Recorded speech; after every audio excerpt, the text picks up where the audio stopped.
पुरःशब्दं समुद्रं ఉంటున్నామా నా వ్యూఢం నా వ్యూఢం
ఆత్మకర్మక్షణం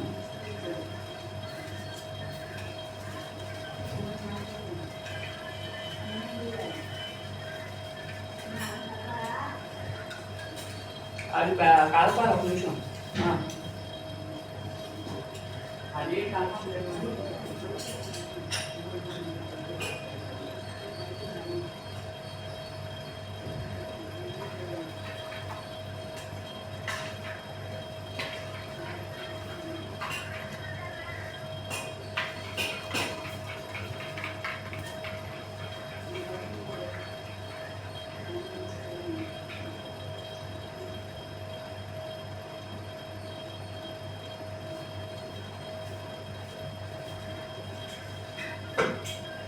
క్షమ అంటే ఏంటమ్మా ఇక్కడ ఓర్పు కాదమ్మా ఏంటి క్షమ అంటే ఏం చెప్పాము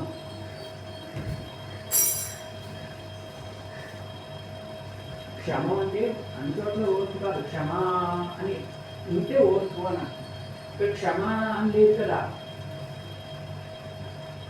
ఓర్పు అని చెప్పకూడదు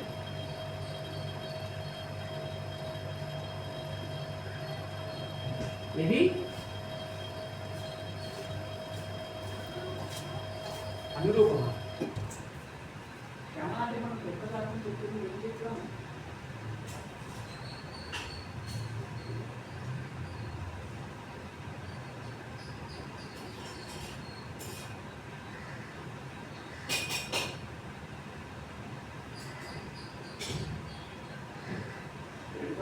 క్షమాన్ని ఏం చెప్తామా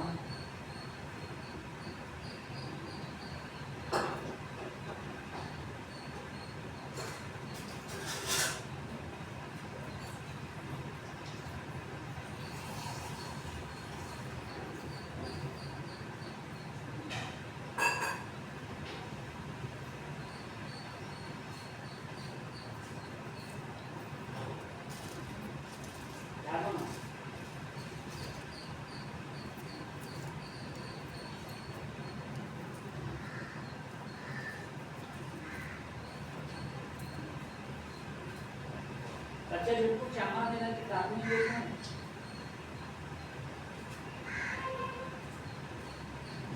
సత్య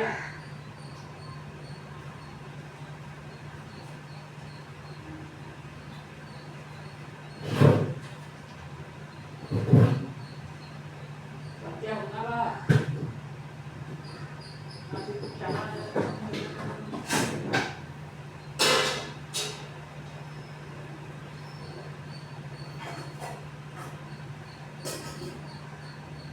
అంతా అక్కడ క్షమ అనేదానికి అర్థం చెప్పు. క్షమ అంటే ఇక్కడ ఉంది. క్షమ అంటే ఇక్కడ ఏంటి?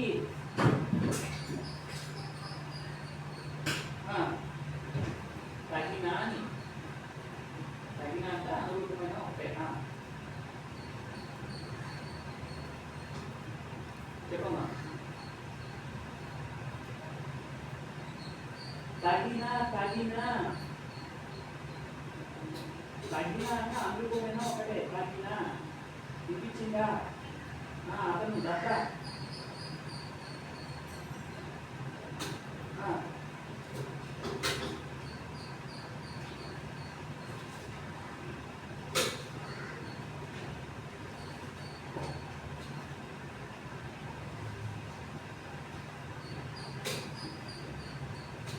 క్షమః క్షమః అంటే గుర్తుగా తెలిసిందా? క్షమః అంటే ఏంటి?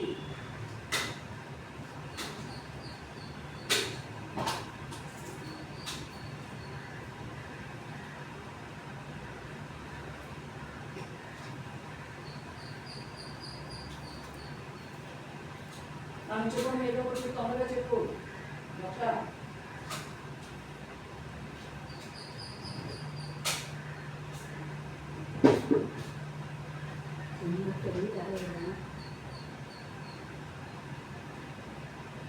నన్ను చున్నాడు ఎంత దిలీపుడు విశేషం ఇంకా శాస్త్ర ఇంకా బాగా రావాలి. శాస్త్ర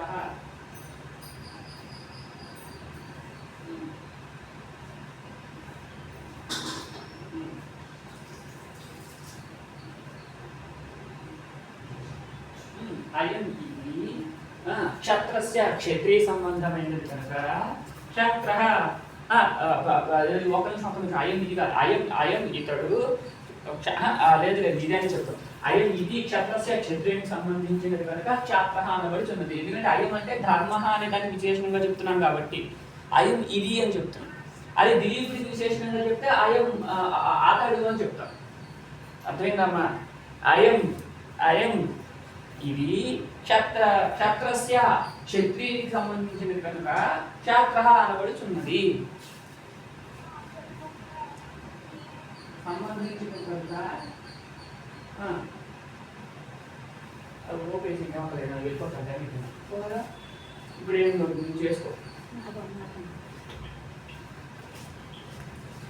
అలా చెప్పాము.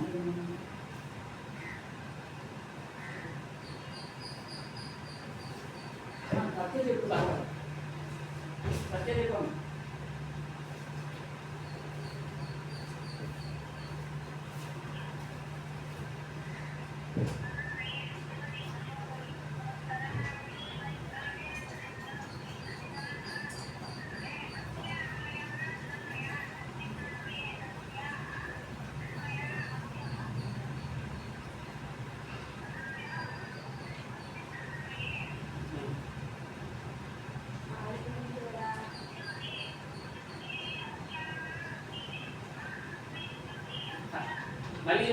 మళ్ళీ చెప్పు మళ్ళీ చెప్పు మళ్ళీ చెప్పు.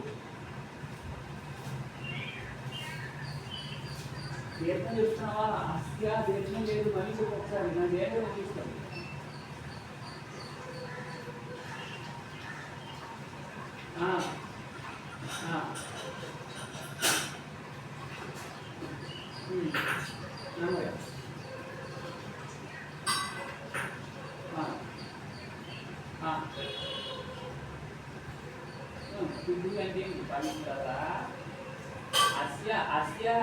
అస్య అంటే ఇతరిగా చెప్పకూడదు. దీనికి ఎనిమిది వంశాన్ని విశేషం కాబట్టి దీనికి ఏం చెప్పాలి?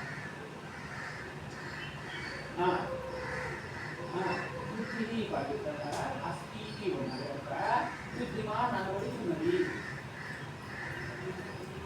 మరియు అస్య బుద్ధి శుద్ధిని పవిత్రత ఒకటి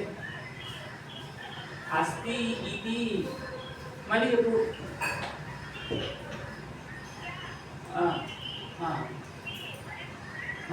పవిత్రత పవిత్రత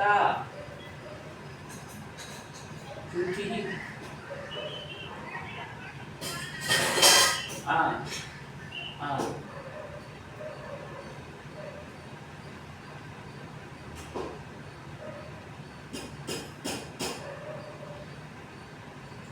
శుద్ధిమత్తరః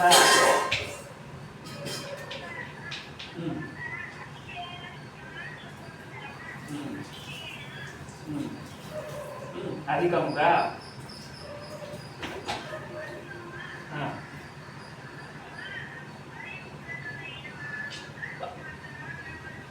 పరిశుద్ధుడైన వాడమ్మా, పరిపతుడు కాదమ్మా, పరిశుద్ధుడైన వాడు కనుక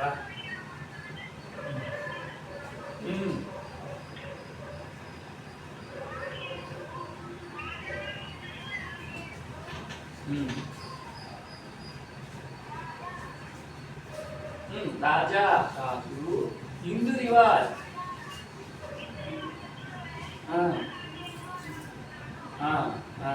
చర్చ్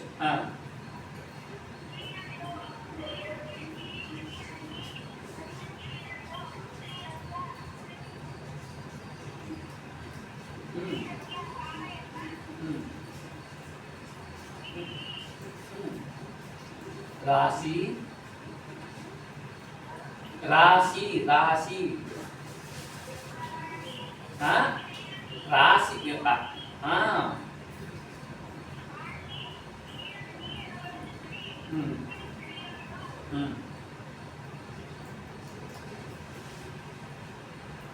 అమ్మా యశస్వి తర్వాత చెప్పు. నేను మళ్ళీ అడుగుతానులే, చెప్పమ్మా యశస్వి నువ్వు చెప్పు.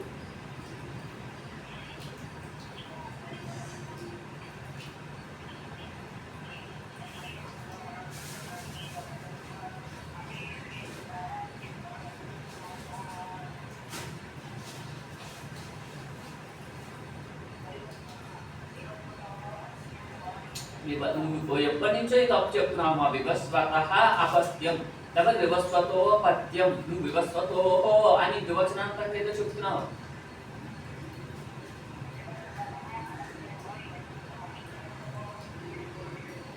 అది అట్లా మళ్ళీ వివస్వతో అని ద్వివచనం ఎందుకు చెప్తున్నావు?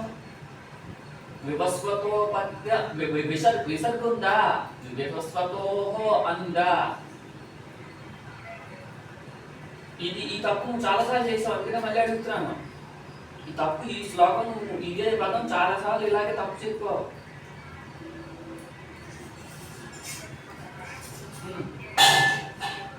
నువ్వు సంధి చేసి చెప్పాలంటే వివస్వతోపత్యం అని చెప్పాలి. వివస్వతోపత్యం అక్కడ విసర్గ పలకూడదు. చెప్పు మళ్ళీ.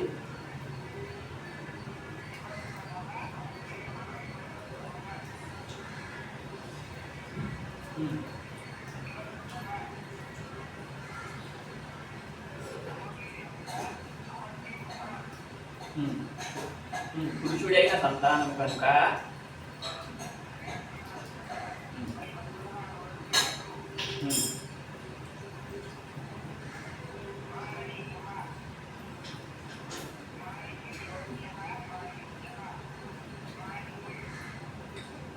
పూజించుటకు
ఏం చెప్పామమ్మా ఈ శ్లోకం చెప్తున్నాడు మనీషినః చెప్పలేదా?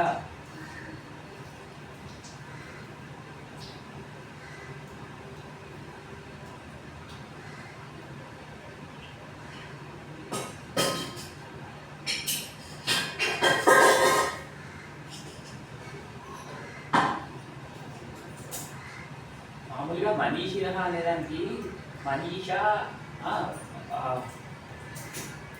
మనీషా అంటే ఏంటి? మనీషా అంటే ఏంటి? మనీషా అంటే ఏంటమ్మా?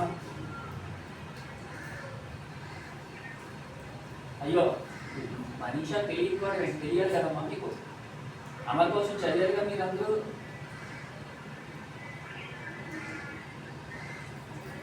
మరి తెలియదు అంటారు. మనీషా అంటే ఏంటి?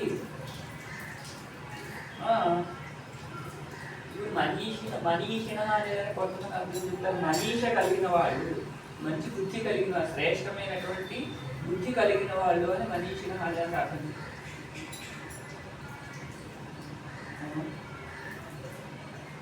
ఇక్కడ మనం ఈ శ్లోకం చెప్పినప్పుడు అర్థం ఏం చెప్పాము?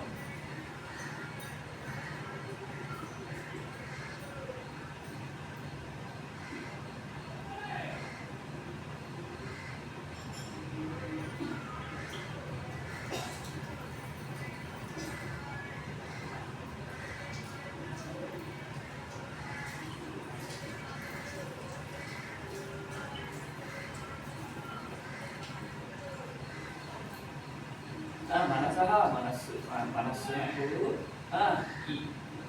ఈశినః ఈశినః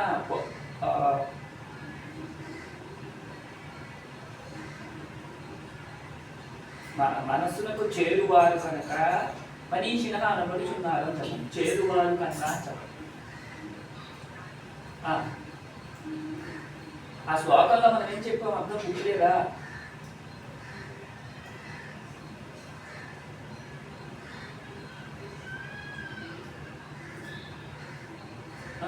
లేకపోతే అసలు మనసః ఈశినః అని చెప్పకుండా మనీషా అస్తి అస్య లేదా మనీషా అస్తి ఏషామితి మనీషినః అని చెప్పండి. అప్పుడు ఇంకా కొంచెం స్పష్టంగా ఉంటుంది. మనీషా అస్తి ఏషాం,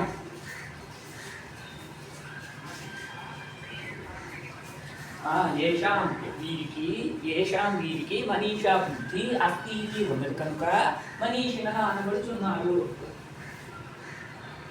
వాళ్ళు అందులో మనసః ఈశినః మనీషినః అని చెప్పారు. అట్లా చెప్పినప్పుడు మనసః మనస్సుకు ఈశినః చేరువారు కనుక మనీషినః అనబడుతున్నారు అని చెప్పండి. దానికంటే ఇదే బాగుంటుంది. ఇదే చెప్పండి. మనీషా అస్తి ఏషామితి మనీషినః.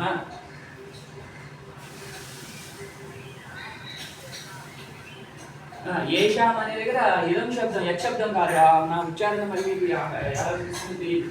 మనీష అస్తి ఏషాం అచ్చు ఏంటిది? ఇదం శబ్దం, ఇదం శబ్దం షష్ఠీ బహువచనం. యత్ శబ్దం కాదు తీసుకోవద్దు. ఏషాం వీరికి మనీషా బుద్ధి అస్తి ఇది ఉన్నది కనుక మనీషినః అనబడుచున్నారు. అస్తి ఇంకో దగ్గర ప్రశస్తా మనీషా అస్య అస్తి, ప్రశస్తా మనీషా ఏషాం అస్తి ఇది అని చెప్పండి. అప్పుడు ఇంకా చాలా బాగుంది. అంటే బుద్ధి అందరికీ ఉంటుందమ్మా. బుద్ధి లేని వాళ్ళు ఎవరైనా ఉంటారు. ఎవరికైనా బుద్ధి లేని వాడు ఎవరు ఉంటాడు. ఓ జంతువైనా కూడా, ఒక స్క్రీన్ కీటకమైనా దానికి ఏదో బుద్ధి ఉంటుంది. కానీ వాళ్ళందరూ మనీషులు కాదు. అంటే శ్రేష్టమైన ప్రశస్తమైనటువంటి బుద్ధి ఉన్న వాళ్ళే మనీషులు అన్నారు. అర్థమైంది కాదు. అందుకని ప్రశస్త మనీషా ఏషాం అస్తి ఇది మనీషినః అని చెప్పండి. ప్రశస్త మనీషా అంటే శ్రేష్టమైనటువంటి బుద్ధి ఏషాం వీరికి అస్తి ఇది ఉన్నది కనుక మనీషినః అనబడుచున్నారు.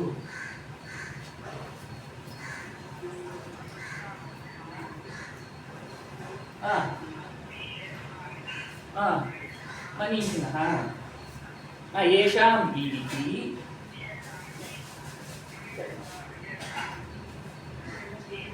ఎవరికి కాదు. అందుకనే చెప్తాను ఏషాం అంటే వీరికి అని చెప్పాలి. యత్ శబ్దంలో ఏషాం అని చెప్తే అది ఏషాం.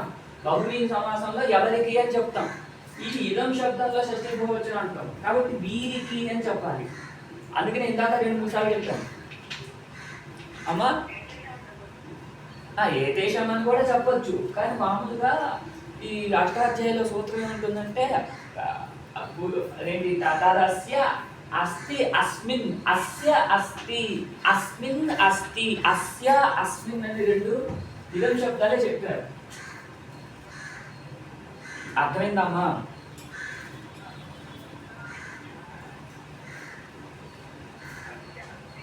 ఏకవచనం బహువచనం చెప్పాలి అక్కడే. మనీషిణ బహువచనం ఉంది కాబట్టి ఏషాం అస్తి అని బహువచనం చెప్పాలి.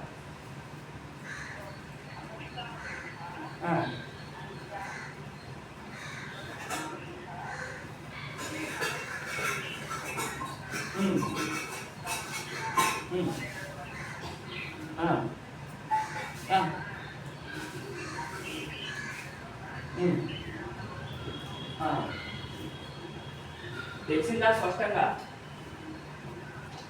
ఇదం శబ్దాన్ని రాసుకోండి. మళ్ళీ ఇక్కడ యత్ శబ్దాన్ని రాస్తే అది బహుళీ సమాసం అయిపోతుంది. వృత్తిలో మనం ఈ వృత్తిలోనే ఇది బహుళీ సమాసం, ఇది తద్ధిత వృత్తి అని మనం చెప్పాలి. యత్ శబ్దాన్ని తీసుకుంటే బహుళీ వృత్తి అది బహుళీ సమాసం అన్నమాట. యత్ శబ్దాన్ని తీసుకోకుండా ఇదం శబ్దాన్ని తీసుకుంటే 99 పాళ్ళు అది తద్ధిత వృత్తి. ఇది గుర్తుపెట్టుకోండి. 99 పాళ్ళు ఒక్క దగ్గర మాత్రం, ఒక 2 దగ్గర మాత్రం మారచ్చు, కానీ 99% యత్ శబ్దం ఉంటే బహువ్రీహి, ఇదం శబ్దం ఉంటే తద్ధిత వృత్తి. అర్థమైందమ్మా?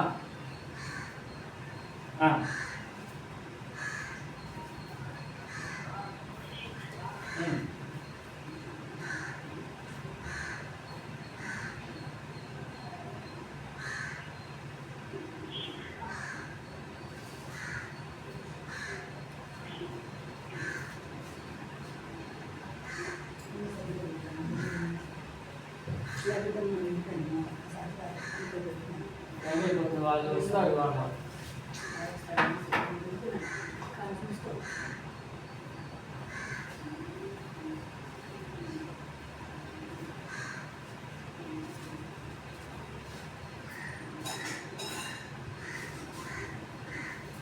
చెప్పమ్మా. అదులే లేదా అప్పుడు మన వృత్తులు చూడలేదా అమ్మా? వృత్తులు చూడకుండానే పైకి వెళ్ళిపోయామా?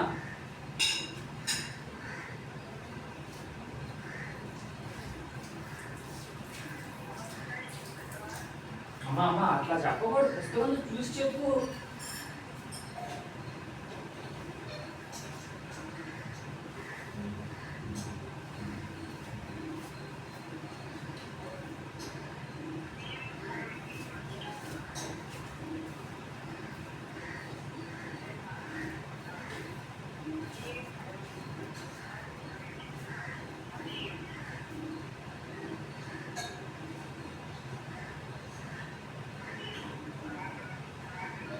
అమ్మా మహి అంటే ఏంటి?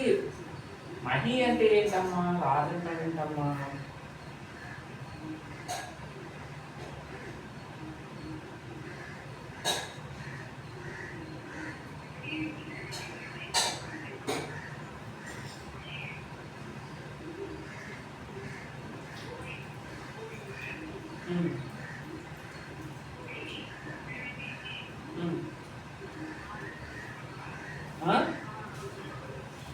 ఏంటమ్మా?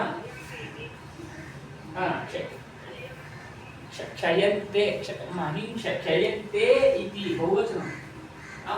ఆత్మీయపదం బహువచనం చెప్పు. క్షయంతే ఇది.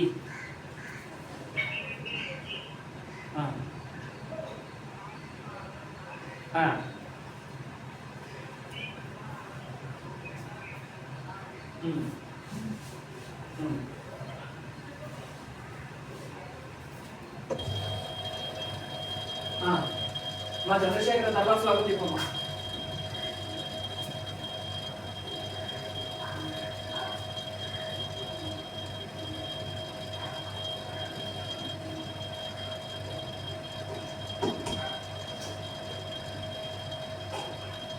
ఉన్నారా మీరు?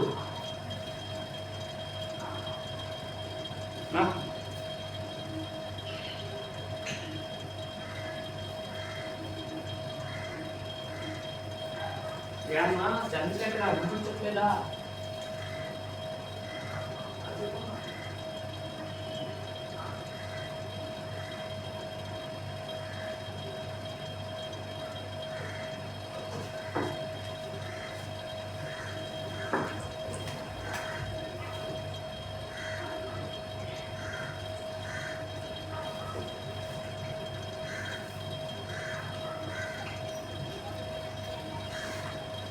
ఏంటమ్మా వాళ్ళు ఏం చెప్తున్నారు, మీరు కూడా అనలేదా? చెప్పు, తర్వాత శ్లోకం చెప్పు.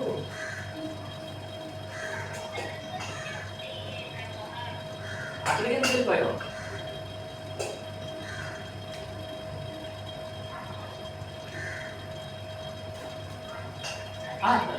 తర్వాత శ్లోకం అదే చెప్పమ్మా. సదసత్ వ్యక్తి ఏంటవా చెప్పు, చెప్పమ్మా.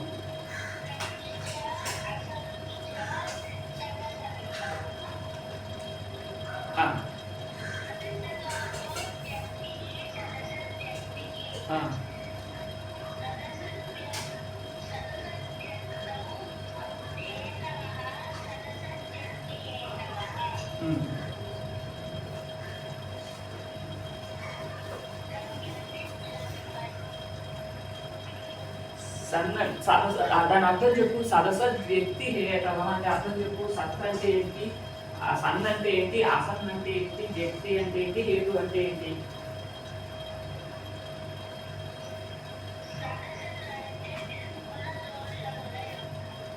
సదసత్ అంటే గుణదోషములు, సత్ అంటే గుణము, అసత్ అంటే దోషము. వ్యక్తి అంటే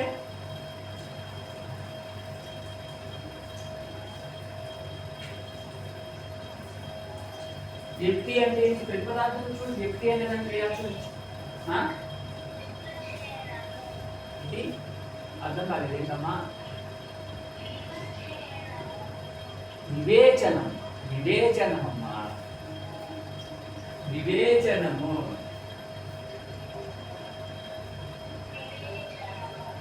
వివేచనం అంటే ఏంటి?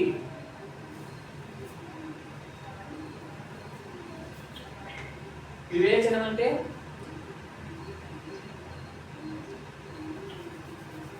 వివేచనం అంటే ఇది అని ఇది ఇది ఇది ఇది అని వేరు చేయడం వివేచనం. వివేచనం అన్నా వివేకం అన్నా ఒకటే. వివేకం అన్నా వివేచనం అన్నా రెండు ఏంటంటే ఇది ఇది ఇది ఇది అని రెండింటిని వేరు చేసి చూడడం వివేచనం లేదా వివేకం. అర్థమైందమ్మా? సత్తు ఉంది, అసత్తు ఉంది, మంచి ఉంది, చెడు కూడా ఉంది. కానీ ఎవరికి ఇది మంచి ఇది చెడు అని తెలుస్తుంది? ఎవరైతే కొంచెం జాగ్రత్తగా పరిశీలిస్తారో పదార్థాలన్నింటినీ వాళ్ళకి తెలుస్తుంది. మంచి చెడులు అందరి ముందు ఉంటాయి, కళ్ళ ముందు, అందరి కళ్ళ ముందు మంచి చెడులు ఉంటాయి. మంచి చెడులు అందరి కళ్ళ ముందు ఉన్నా కూడా మనందరం ఇది మంచి ఇది చెడు అని వేరు చేసి చూడలేం. ఎవరు వేరు చేసి చూడగలుగుతారు? సత్పురుషులు వేరు చేసి చూడగలుగుతారు, పండితులు వేరు చేసి చూడగలుగుతారు. అటువంటి ఆ వివేకమందు కారణభూతులైనటువంటి సత్పురుషులు అని ఇదంతా సత్పురుష విశేషం. అప్పుడు ఏం చెప్పాలి చెప్పు, ఇప్పుడు గుర్తు చెప్పు. సంశ్చ అసంశ్చ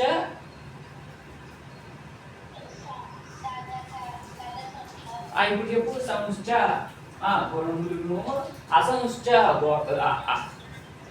గుణము ఏకవచనం చెప్పు, బహువచనం చెప్పు.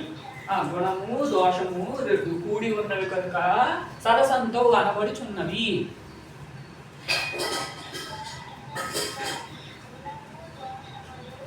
ఏకవచనమే, రెండు ఏకవచనం చెప్పు. మళ్ళీ ఇక్కడ వచనం మార్చితే పైన వచనం మార్చాలి. గుణము దోషము కూడి ఉన్నవి కనుక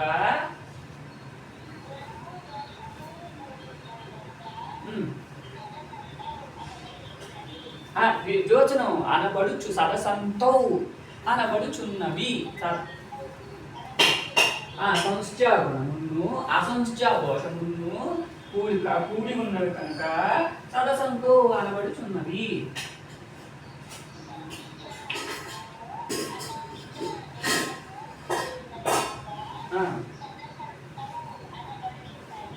తర్వాత సదసతో వ్యక్తి ఇప్పుడు దీన్ని చెప్పు. సదసతో గుణదోషముల యొక్క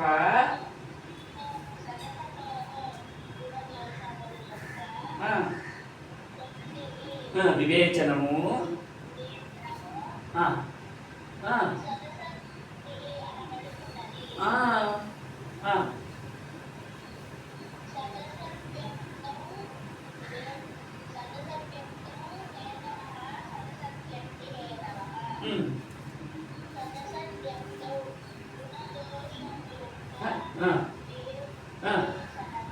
వివేచనమందు వ్యక్తం అని సప్తమి చెప్తున్నాం కదా. హేతవ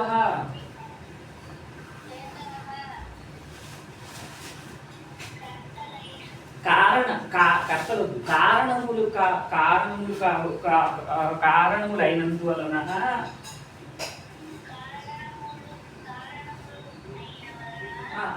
అయినందువలన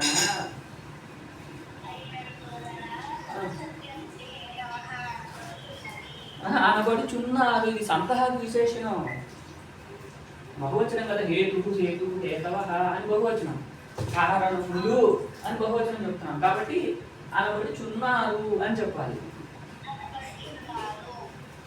మళ్ళీ చెప్పు ఒకసారి. సంశ్చ అసంశ్చ సదసంతౌ.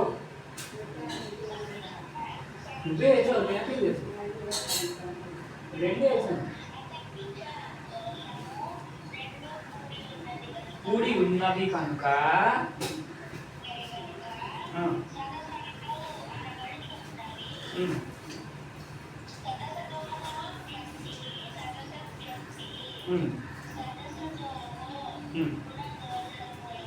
గుణదోషముల యొక్క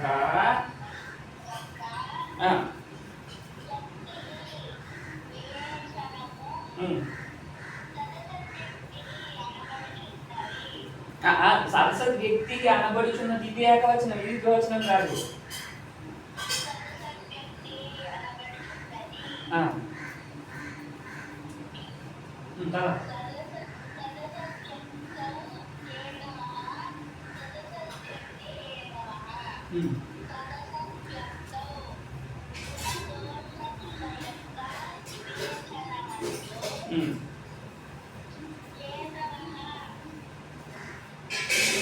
కారణములైనందువలన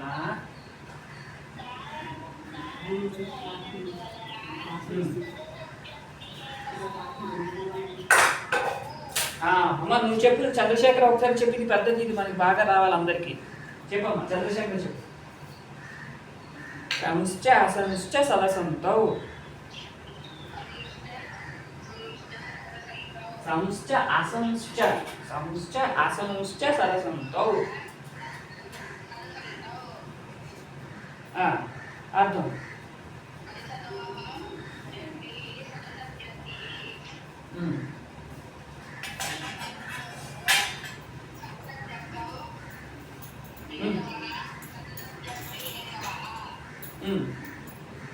అర్థం చెప్పు.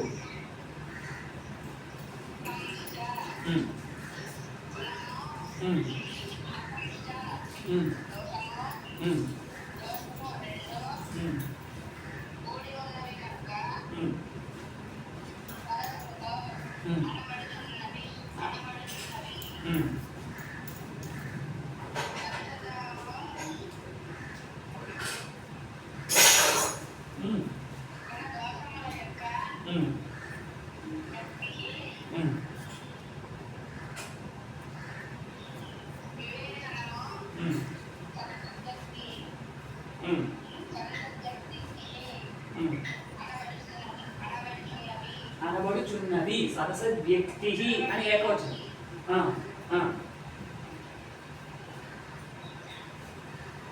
తర్వాత సదసద్ వ్యక్తవు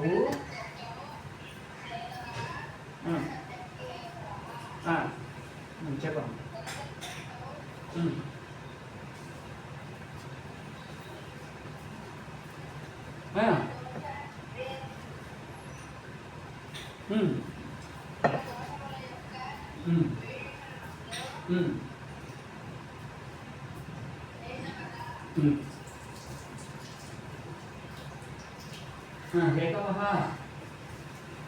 కారణములైనందువలన కారణములైనందువలన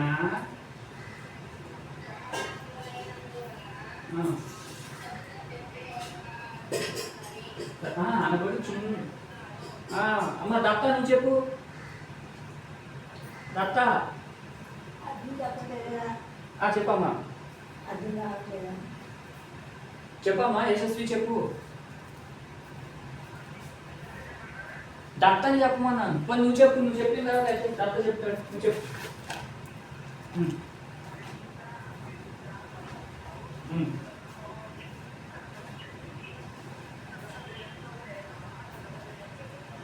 ఉమ్. ఉమ్. సంస్థ ఎప్పటిదాకా ఏం చెప్పారమ్మా వాళ్ళందరూ? సంస్థ అంటే ఏంటి?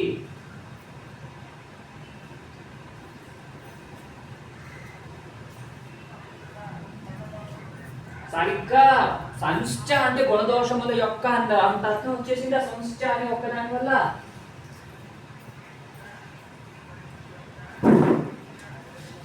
మంచి యొక్క అని షష్ఠి ఎక్కడ వచ్చింది? సంస్థ అనేది షష్ఠి విభక్తి ఉందా?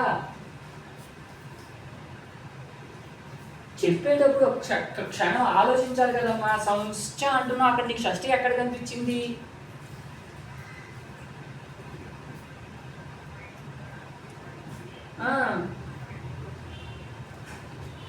చెడు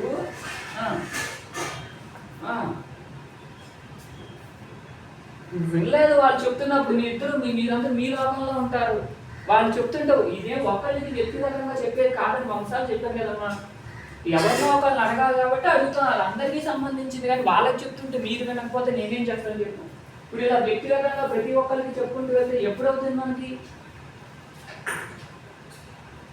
ఇప్పుడు ఒకళ్ళకి చెప్పినప్పుడు అది ఇంకొకరు వినాలి కదమ్మా.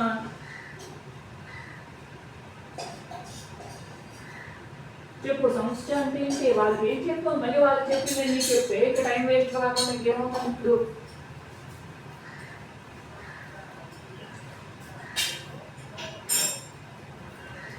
ఇది ద్వంద్వ సమాసం కాబట్టి ఏం చెప్పాలి? కూడి ఉన్నవి కనుక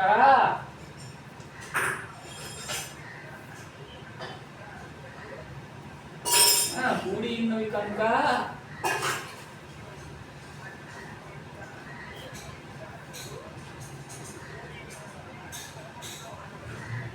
అనబడుచున్నది వివచనం. అక్కడ నీకు పదసంతం అనుకుడు వివచనం అది కనిపిస్తుంది కదమ్మా. మన అర్థంలో వివచనం చెప్పు, అన్నింటిలో వివచనం చెప్పాలి కదా. తర్వాత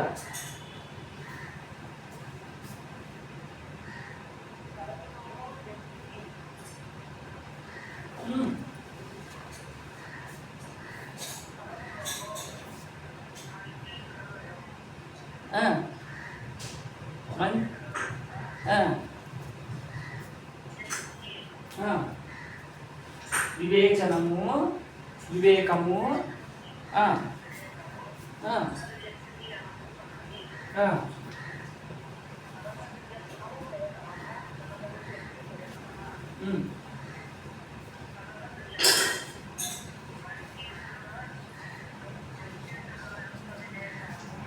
సరిగ్గా వ్యక్తం ఉన్నప్పుడు ఏది కొత్త ఏమొచ్చును?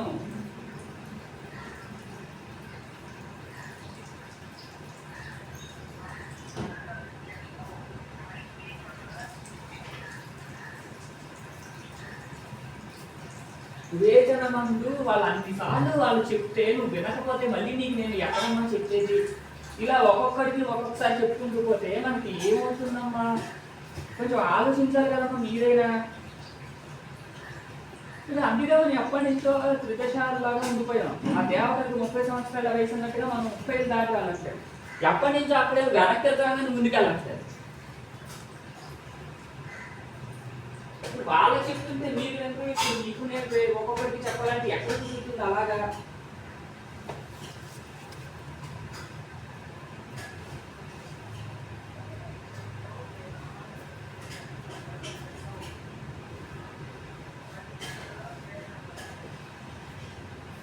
వ్యక్తవు అన్నప్పుడు ఏ విభక్తి కనిపిస్తోందమ్మా? ఆ విభక్తి తెలుగులో చెప్పలేవు.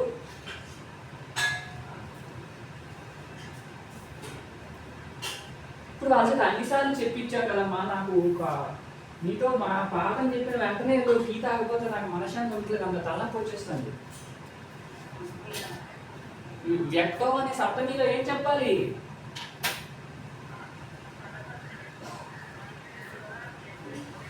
వ్యక్తిత్వం ఎక్కడి నుంచి వచ్చింది? మనం వ్యక్తిత్వం చెప్తామా? వ్యక్తి సరిగ్గా ఆలోచించి చెప్పామా యశస్వి? వాళ్ళు చెప్తున్నప్పుడు మీరు అందరూ గాడిదలు కాస్తే ఇలాగే ఉంటుందమ్మా. వాళ్ళు చెప్తున్నప్పుడు శ్రద్ధగా వినాలా వద్దా?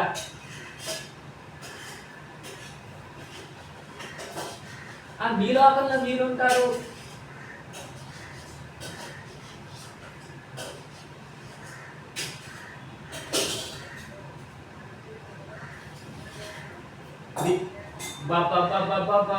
వ్యక్తవు అనుకుని ఏ విభక్తి ఉంది? వ్యక్తి శబ్దం చెప్పు.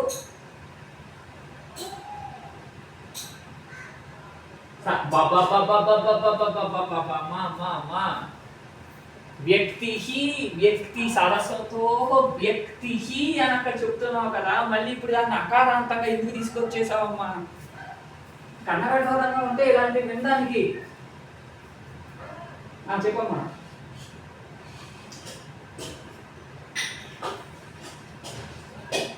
ఏమిటమ్మా?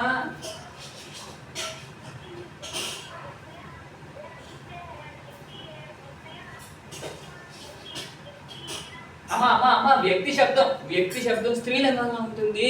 ఇది నిత్య స్త్రీలింగాంతం. నిత్య స్త్రీలింగం చెప్పు. నిత్య స్త్రీలింగం వ్యక్తి అని చెప్పాలి. అప్పుడు ఇది బహువచనంలో.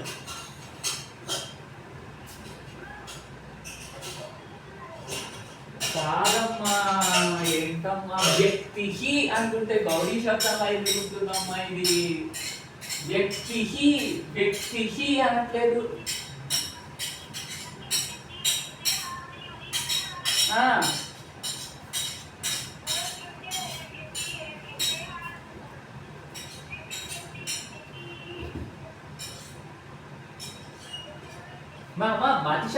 మతి శబ్దంలా ఉంటుంది అంటే అట్లా అపశబ్దాలు చెప్తే మంచిది కాదమ్మా. అట్లా అపశబ్దం చెప్పకూడదమ్మా. మతి శబ్దంలో తృతీయ వచనాంతం ఎలా ఉంది?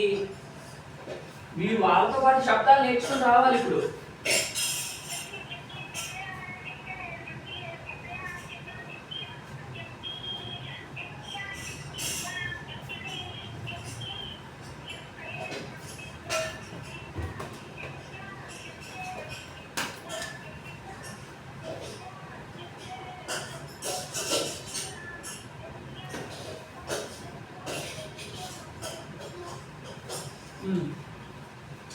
ఇప్పుడు చెప్పు. ఇక్కడ సరస్వతోహ వ్యక్తి దగ్గర చెప్పు.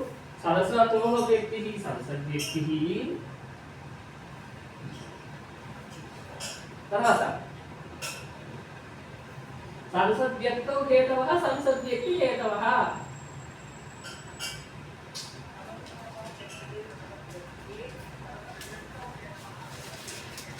ఇప్పుడు సప్తమి ఏకవచనంలో ఉందని తెలిసిందా లేదా? ఇప్పుడు నాకు అర్థం చెప్తుంది. ఇప్పుడు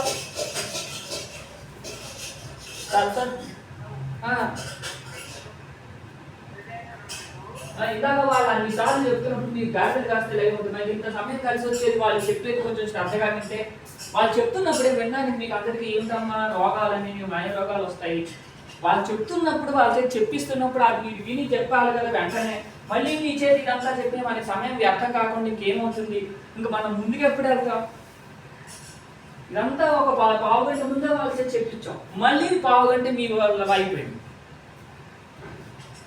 చెప్పు. సరస్వత్ వ్యక్తౌ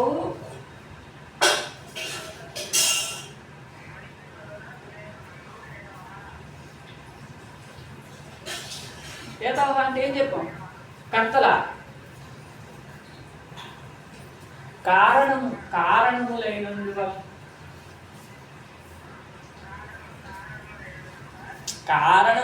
కారణములైనందువాడు కనుక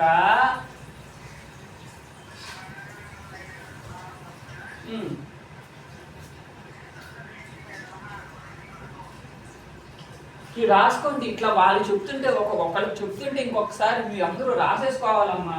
అది ఎన్నిసార్లు చెప్పాను. ఇప్పుడు మళ్ళీ నీకు చెప్పడం. ఇప్పుడు దత్తని అడిగానంటే తను ఇంకో దగ్గరికి ఎక్కడికి వెళ్ళిపోతాను కదా, నీకు ఇంకో పావు గంట వేస్ట్ అయిపోతుంది. మీకు తొందరగా వెళ్ళాలని ముందు ఆసక్తి లేదు. ఇంక నాకు ఎక్కడి నుంచి వస్తుంది ఆసక్తి? ఒకళ్ళు చెప్తుంటే మిగిలిన వాళ్ళది వెంటనే చుట్టుగా రాసుకొని పెట్టుకోవాలి కదమ్మా. మళ్ళీ వాళ్ళకి చెప్పిందే నీకు చెప్పిందే నీకు చెప్తే ఏమని ఎక్కడికి వెళ్తాం ముందుకి?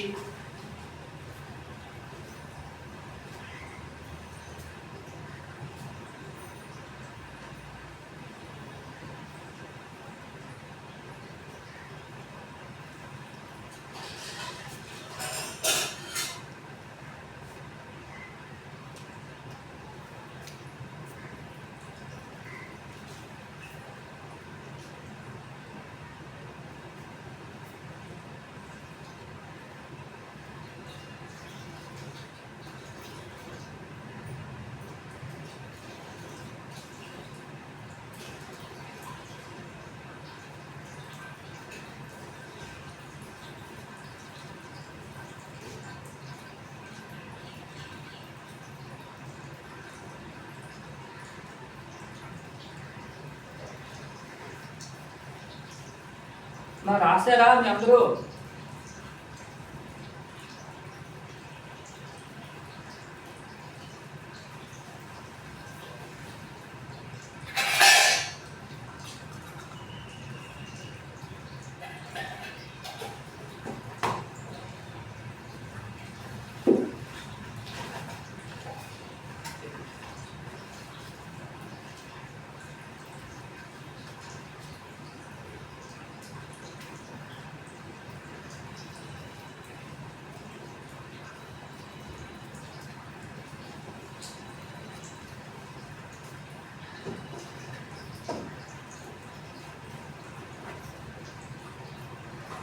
ఆ దత్తా నువ్వు చెప్పు ఒకసారి ఏం రాసో చూసి చదువు.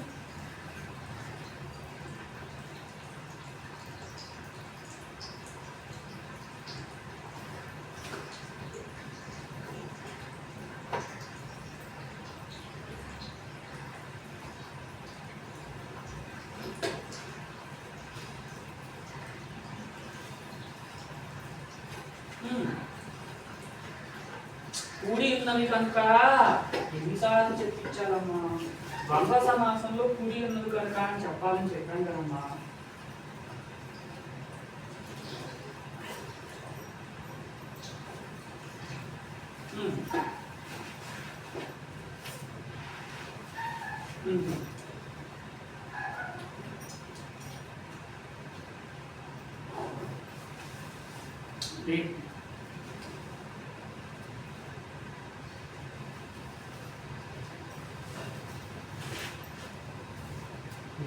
అసలు రాసింది చదవడానికి ఏమిటి?